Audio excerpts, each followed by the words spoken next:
Hey everyone, welcome back to my channel. Today I'm going to talk about something that most cost segregation professionals aren't telling you, and maybe your CPA isn't telling you this either because they don't know or they just want to sell you something and they're trying to generate revenue.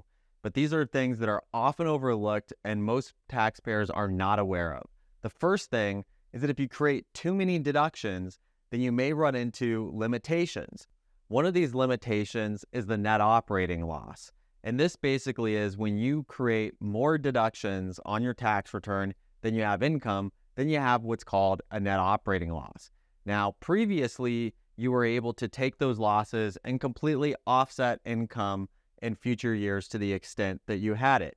So for example, let's say you generated a $200,000 net operating loss from a cost segregation study. So that was after all your income items. You had a net $200,000 loss. Well, if you now go into the next year and say you had $100,000 of income, partly because you had taken deductions from the past from this cost segregation study, and maybe you take a salary from maybe a management company that manages the properties, or just interest or dividends or some other type of income. And so you only had $100,000 of income, but you had a $200,000 NOL.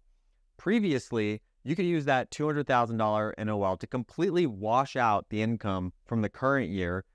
And so after using $200,000, applying it against $100,000 of income, you would then have $100,000 more to continue into the next year to offset future income. However, Tax Cuts and Jobs Act, this was changed. So now you can only offset up to 80% of your taxable income with a net operating loss.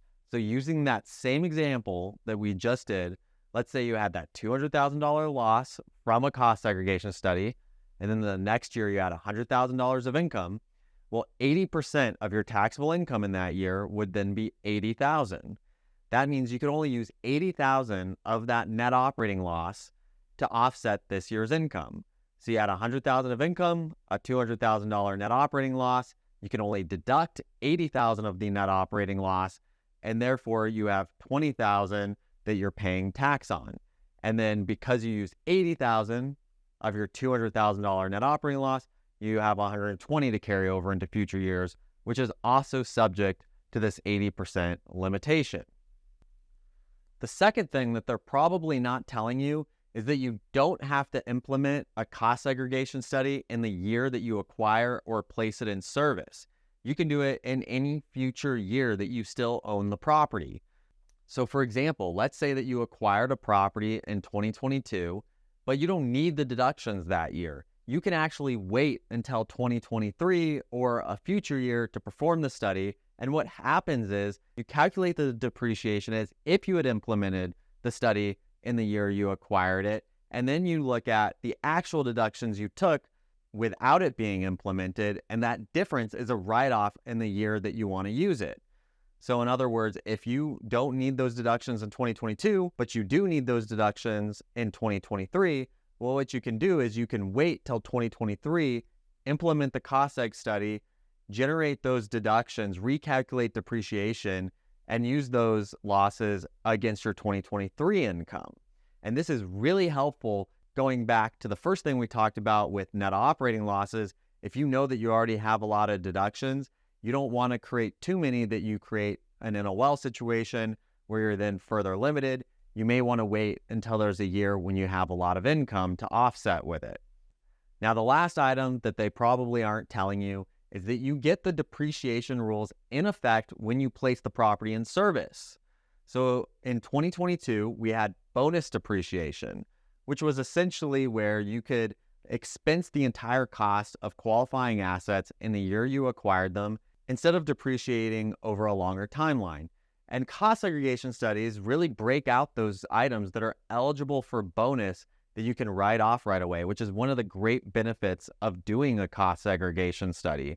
Now, coming into 2023, we only have 80% bonus. So you can only write off 80% of the cost of those qualifying assets in the year you acquire them.